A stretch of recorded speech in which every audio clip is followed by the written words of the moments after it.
Então, pessoal, o exórdio hoje vai ser do livro Vinha de Luz, que é de Emmanuel, e é o capítulo 44, Saber como convém. E se alguém cuida saber alguma coisa, ainda não sabe como convém saber. Paulo, 1 Coríntios 8, 2.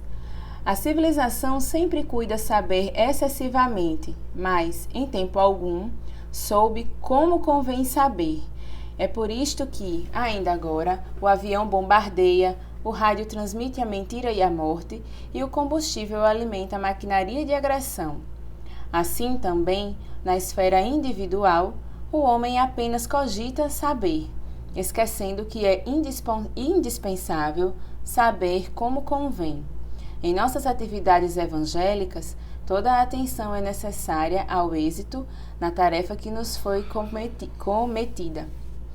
Aprendizes do Evangelho existem que pretendem guardar toda a revelação do céu para impô-la aos vizinhos, que se presumem de posse da humildade para tiranizarem os outros, que se declaram pacientes, irritando a quem os ouve, que se afirmam crentes, confundindo a fé alheia, que exibem títulos de benemerência, olvidando comezinhas obrigações domésticas. Esses amigos, principalmente, são daqueles que cuidam saber sem saberem de fato. Os que conhecem espiritualmente as situações, ajudam sem ofender, melhoram sem ferir, esclarecem sem perturbar. Sabem como convém saber e aprenderam a ser úteis. Usam o silêncio e a palavra, localizam o bem e o mal, identificam a sombra e a luz e distribuem com todos os dons do Cristo. Informam-se quanto à fonte da eterna sabedoria e ligam-se a ela como lâmpadas perfeitas ao centro da força. Fracassos e triunfos, no plano das formas temporárias, não lhes modificam as energias. Esses sabem porque sabem e utilizam os próprios conhecimentos como convém saber. Bem interessante, né, essa passagem, porque primeiro ele fala que a gente normalmente faz mau uso, né, do que sabe, o pouco que sabe faz mau uso, e que a gente não pode forçar os outros aos nossos saberes, né. Bem interessante essa passagem. Vamos fazer a prece.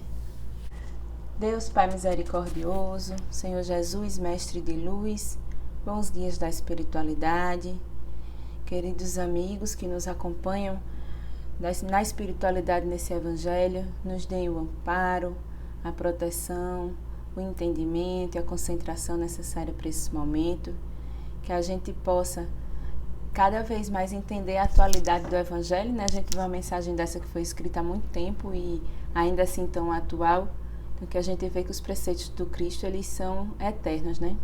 Então que a gente consiga entender a verdadeira moral cristã, para que possamos verdadeiramente nos melhorar. Assim seja.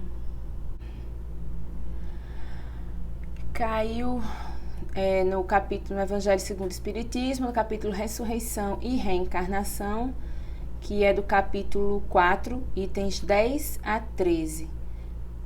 Ressurreição e Reencarnação.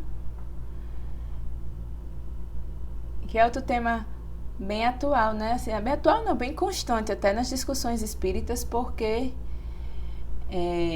essa questão da reencarnação, né, da pluralidade das existências, é o que nos diferencia das demais doutrinas religiosas por aí, e a gente tem que entender isso bem direitinho até, né? E até entender assim que se não tivesse a reencarnação, a justiça divina não existir, né? Bem importante isso mesmo. Ressurreição e reencarnação. Ora, desde o tempo de João Batista até o presente, o reino dos céus é tomado pela violência e são os violentos que o arrebatam, pois que assim o profetizaram todos os profetas até João e também a lei.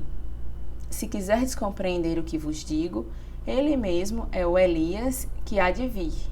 Ouça-o aquele que tiver ouvidos de ouvir. Mateus capítulos 11, versículos 12 a 15. Ou seja, está explícito na Bíblia, né? Essa é uma passagem da Bíblia que está explícita a questão da reencarnação, né?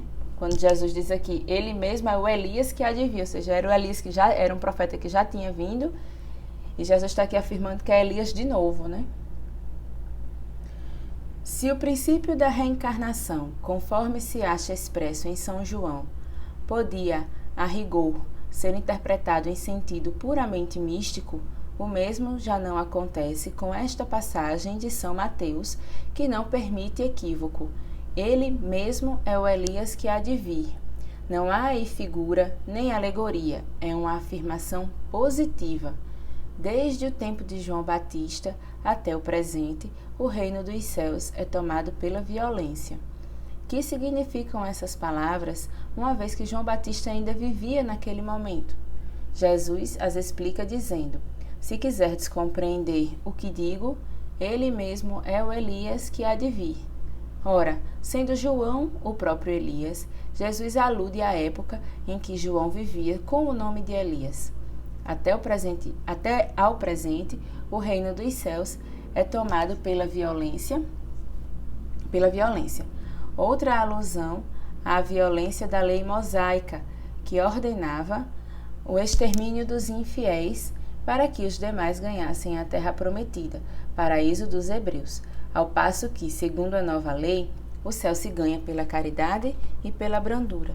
Porque Jesus veio mudar, né? Na lei de Moisés, era o olho por olho, dente por dente, né? Existiam os 10 mandamentos, que existem até hoje, eles se mantêm, mas a lei mosaica em si, ela era violenta, né? Por isso que ele diz aqui que o reino dos céus é tomado pela violência, porque Moisés, além dos 10 mandamentos, ainda acrescentou outros que eram mandamentos do dia a dia, ali de acordo com a moral da época, mas eram mandamentos violentos, porque o Deus de Moisés é um Deus violento, né? E aí o que Jesus veio, que ele fala aqui, né, é trazer essa segunda lei, que é a da caridade e da brandura, né? Vai apresentar uma nova lei, digamos assim, né? E acrescentou: ouça aquele que tiver ouvidos de ouvir. Essas palavras que Jesus tanto repetiu, claramente dizem que nem todos estavam em condições de compreender certas verdades. Até hoje não estamos, né? Muitas coisas ainda ficam obscurecidas e, assim, pra gente é até mais fácil entender, porque a gente tem a chave do espiritismo, com a passagem como essa fica clara sob a ótica espírita, mas sob a ótica talvez de outra fé religiosa fica difícil de entender, né? Porque Jesus está dizendo aqui que João é Elias, e como é que é isso, né? Como é que isso acontece? Aqueles do vosso povo, a quem a morte foi dada, viverão de novo. Aqueles que estavam mortos em meio a mim ressuscitarão. Despertai o vosso sono e entoai louvores a Deus, vós que habitais no pó, porque o orvalho que cai sobre vós é um orvalho de luz, e porque arruinareis a terra e o reino dos gigantes. Isaías capítulo 25, versículos 19. É também muito explícita esta passagem de Isaías: aqueles do vosso povo, a quem a morte foi dada, viverão de novo. Se o profeta houvera querido falar da vida espiritual, se houvera pretendido dizer que aqueles que tinham sido executados não estavam mortos em espírito, teria dito: ainda vivem e não viverão de novo. No sentido espiritual, essas palavras seriam um contrassenso, pois que implicariam uma interrupção na vida da alma. No sentido da regeneração moral, seriam a negação das penas eternas, pois que estabelecem, em princípio, que todos os que estão mortos reviverão. Ou seja, o que ele traz aqui são duas passagens da Bíblia para reforçar essa questão da pluralidade das existências, né, que o Espiritismo tanto fala. Então, eu verdadeiramente não sei como é o entendimento dessas passagens específicas para outras fés religiosas. Eu não sei se vocês sabem, tem alguma colocação. Mas o que ele está fazendo aqui é isso, deixando bem claro o que é, que na Bíblia já tinha se falando de reencarnação, assim como tinha a questão de se conversar com os mortos também, porque uma das leis ao tempo de Jesus era que não se podia falar com os mortos. Então, se você não podia falar com os mortos, era porque havia esse intercâmbio já, né? E aí acaba tendo a comprovação. E aí depois pra gente ficou mais fácil de entender, porque querendo ou não, os próprios espíritos vieram contar com as suas palavras, né? Como era essa vida lá no plano espiritual. E aí realmente virou um dos 5 princípios pra gente. Né? Mas a gente vê aqui a comprovação que já na Bíblia estava lá. Eu coloquei aqui que vou compartilhar aí com vocês que Vladimir falou aqui da questão 148, né, do Livro dos Espíritos, que trata sobre isso, que fala justamente isso. Ó. Ninguém costuma se dizer, voltou de lá para nos dar conta do que existe.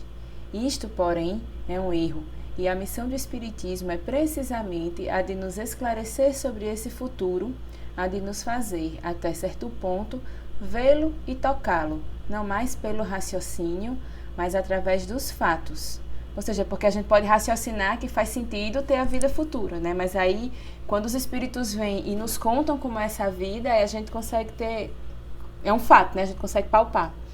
Graças às comunicações espíritas, isto não é mais uma presunção, uma probabilidade sobre a qual cada um imagina à vontade, que os poetas embelezam com suas ficções ou enfeitam de imagens alegóricas que nos seduzem e a realidade que nos mostra sua face, porque são os próprios seres do além-túmulo que nos vêm contar a sua situação, dizer-nos o que fazem, permitem-nos assistir, por assim dizer, a todas as peripécias de sua nova vida e por esse meio nos mostram a sorte inevitável que nos está reservada, segundo os nossos méritos ou os nossos débitos.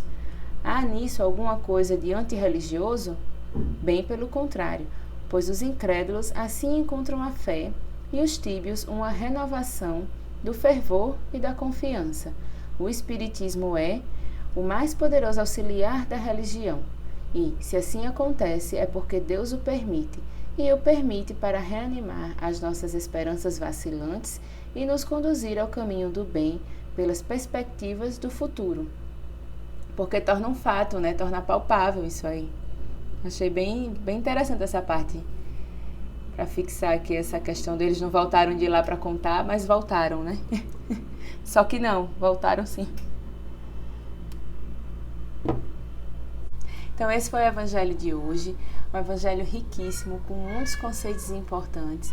Essa questão da reencarnação faz parte do nosso dia a dia espírita e é sobre ela que temos que pautar todo o nosso dia a dia, porque sabendo que já estivemos aqui muitas vezes e que muitas vezes ainda virão, a gente consegue entender a passagem da vida, como as coisas são passageiras, como as dores são passageiras. E a felicidade eterna, a felicidade plena, essa que a gente quer chegar, ela vai chegar um dia.